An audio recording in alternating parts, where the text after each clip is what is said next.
अस्सलाम वालेकुम नाज़रीन, मैं हूं उन्हीं वसीम और आज के वीलॉग में आपको खुशामदीद कहता हूं। नाज़रीन, कल होने वाला इन कैमरा इजलास आज खबरों में है। वो इसलिए कि पाकिस्तान की आला फौजी क़यादत, जो कि महज नाम की ही आला रह गई है, उसने पाकिस्तानी लॉ मेकर्स को चंद अहम उमूर पे ब्रीफ किया है। इस इन कैमरा इजलास पे तो बातचीत हो रही है, मगर इसी इन कैमरा इजलास के दौरान पेश आने वाला एक वाक़या ऐसा है जिस पे कोई बात नहीं कर रहा, और ये वाक़या बराह रास्त इंडिया देता है, इंडिकेट करता है कि एक अहम जमात पाकिस्तान पीपल्स पार्टी वो इस वक्त किस तरफ जा रही है और अपने इत्तेहादियों को किस बंद गली की तरफ धकेल रही है। ये मूव क्या है, ये चाल क्या है, इसका जिक्र करते हैं, मगर उससे पहले ये जान लीजिए कि जुम्मे को ही सुप्रीम कोर्ट ऑफ पाकिस्तान के 3 जज बेंच ने एक अहम डायरेक्शन दी है स्टेट बैंक ऑफ पाकिस्तान को। कहा है कि 17 अप्रैल तक वो 21 अरब रुपए जारी किए जाएं जिनके तहत पंजाब और खैबर पख्तूनख्वा में इंतखाबात कराए जाने हैं। अब जब ये फैसला आया है तो उसके चंद घंटों बाद ही नेशनल असेंबली का ये इन कैमरा इजलास मुनक्किद होना था, और जब ये इन कैमरा इजलास मुनक्किद हो रहा था और इसका अहम तरीन जुज़ यानी मिलिट्री लीडरशिप सियासी कायदीन को ब्रीफ कर रही थी, तो पाकिस्तान पीपल्स पार्टी के एक अहम रहनुमा जो कि इस वक्त कौमी असेंबली के स्पीकर भी हैं, इन्हें हम जानते हैं राजा परवेज़ अशरफ के नाम से, इन्होंने बड़ी चालाकी से एक मूव प्ले किया, एक पत्ता खेला। नाज़रीन, जुमेरात को कौमी असेंबली का इजलास 26 अप्रैल तक मुलतवी हो गया था और इससे पहले ईवान में कोई कार्रवाई नहीं होनी थी, मगर जब मिलिट्री लीडरशिप सियासी कायदीन को ब्रीफ कर रही थी तो उस वक्त राजा परवेज़ अशरफ साहब के जहन में खिचड़ी पकी और इन्होंने अचानक उन प्रोटोकॉल्स को वायलेट करते हुए, उन रूल्स को, उन कवायद को वायलेट करते हुए पार्लिमानी शेड्यूल ही चेंज कर दिया और वो इजलास जो 26 अप्रैल को बुलाया जाना था उसे फिल फॉर मुनक्किद करने का नोटिफिकेशन जारी कर दिया। ये बात जब पाकिस्तान डेमोक्रेटिक मूवमेंट के सर्कल्स में फैली तो with in minutes military establishment की इस ब्रीफिंग के ख़त्म होने के बाद विद इन मिनट्स तमाम PDM की शख्सियात ऐवान में उन्होंने अपनी शिरकत यकीनी बनाई और देखते ही देखते आधे घंटे के अंदर इन PDM के लोगों ने 3 बिल पास कर दिए। सिर्फ 3 बिल ही नहीं, 2 करारदादें भी मंजूर करा लीं। जब आप उन बिल्स का नाम सुनेंगे और उनकी तफसीलात सुनेंगे तो आप कहेंगे कि वाह राजा परवेज़ अशरफ साहब, क्या चालाकी से आपने पत्ता खेला है। नाज़रीन, तीनों बिल्स के नाम मैं आपके सामने लेने जा रहा हूँ और इनकी थोड़ी सी तफसील भी आपके सामने रखता हूँ। पहला बिल जो कि कल ऐवान से पास हुआ है उसका नाम है Supreme Court Review of Judgments and Orders Bill 2023।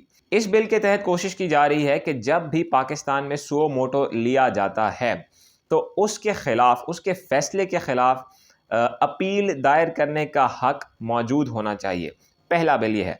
दूसरा बिल है नेशनल अकाउंटेबिलिटी अमेंडमेंट बिल 2023। अब ये वो बिल है जिसके ज़रिए कोशिश की जा रही है कि उन कदगनों को हटाया जा सके जो कि अकाउंटेबिलिटी कोर्ट्स के आड़े आती हैं, उन्हें केस ट्रांसफ़र करने में उन कोर्ट्स में जहां इनके जजेस बैठे हुए हैं। सादी ज़ुबान में इस बिल के तहत कोशिश की जा रही है कि अकाउंटेबिलिटी कोर्ट से किसी तरह उन कोर्ट्स में केसेस को भेजा जा सके जहां इनके अपने जजेस बैठे हुए हैं। तीसरा बिल वो भी कुछ ऐसा ही है और वो है Code of Civil Procedures Bill 2023। इस बिल के तहत कोशिश की जा रही है कि तमाम केसेस में, तमाम नौयत के केसेस में जो लिटिगेंट है, जो कंप्लेनेंट है, जो दरख्वास्त गुजार है, उसे मैक्सिमम रिलीफ देने की कोशिश की जाए। जब आप तीनों बिल्स के कॉमन पॉइंट्स को जॉट डाउन करते हैं और उन्हें लिंक करने की कोशिश करते हैं तो समझ यही आती है कि वो कोशिश तेज़ की गई है जिसके तहत पिछले महीने, सवा महीने में PDM और इनके handlers supreme court of Pakistan को टारगेट कर रहे हैं। इन तीनों बिल्स को पास करने का मकसद ये है कि आने वाले दिनों में जब सुप्रीम कोर्ट मुमकिना तौर पे इन पे बरहम होती है तो इनके पास कानूनी ग्राउंड मौजूद हो कि वो सुप्रीम कोर्ट को चैलेंज कर सकें, उसे आड़े हाथों ले सकें। ये तो हो गई बिल्स की बात। इसी रोज़, इसी आधे घंटे के दौरान 2 करारदादें भी ऐवान से मंजूर हुई हैं। पहली करारदाद उस 8 जज बेंच के फैसले के खिलाफ हुई है। दूसरी करारदाद बड़ी इंटरेस्टिंग है और वो ये है कि सुप्रीम कोर्ट को ही तनकीद का निशाना बनाते हुए ये डिमांड की गई है कि एक ज़माने में जस्टिस साकिब निसार साहब के ईमा पे جو ڈیم فنڈ کی کلیکشن شروع کی گئی تھی اس میں اس وقت میری معلومات کے مطابق تقریباً 17 ارب روپے جمع ہو چکے ہیں، اور اس قرارداد کو منظور کرنے کا مقصد یہ ہے کہ ان 17 ارب روپے کو الیکشنز کے لیے اسٹیٹ بینک آف پاکستان کو جاری کیا جائے، تاکہ سپریم کورٹ آف پاکستان کو بھی آئینہ دکھایا جا سکے کہ آپ باتیں تو بہت کرتے ہیں کہ ہم پیسے جمع کر لیں گے، کیا آپ واقعی ایسا کر سکتے ہیں؟ نہیں۔ کلیور موو تو ہے، مگر یہ بات کوئی نلیفائی نہیں کر سکتا کہ کل ایوان میں ہونے والی ان تمام پروسیڈنگز کے پیچھے وجہ یہی ہے کہ سپریم کورٹ آف پاکستان کو اور اعلیٰ عدلیہ کو نشانہ بنایا جا سکے۔ سوال یہ اٹھتا ہے کہ کیا اس سب سے فائدہ ہوگا؟ جواب ہے نہیں۔ پہلے ہی آپ ملک کے طول و عرض میں ذلیل و خوار ہو رہے ہیں، پی ڈی ایم بھی اور ان کے ہینڈلرز بھی۔ اب عدلیہ کو بھی ورغلا کے اپنے خلاف کرنے کی کوشش کر رہے ہیں۔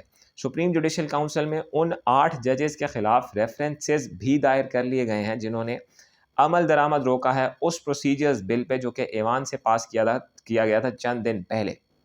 عدالت کو بار بار ٹانٹ کیا جا رہا ہے، تنگ کیا جا رہا ہے، ڈسٹرب کیا جا رہا ہے کہ آپ ہمارے حق میں فیصلے دیں۔ البتہ پاکستان کی عدالت آئین اور قانون کے ساتھ کھڑی ہے، اور یہ پاکستان ڈیموکریٹک موومنٹ کے لیے اور ان کے ہینڈلرز کے لیے سب سے بڑا چیلنج ہے۔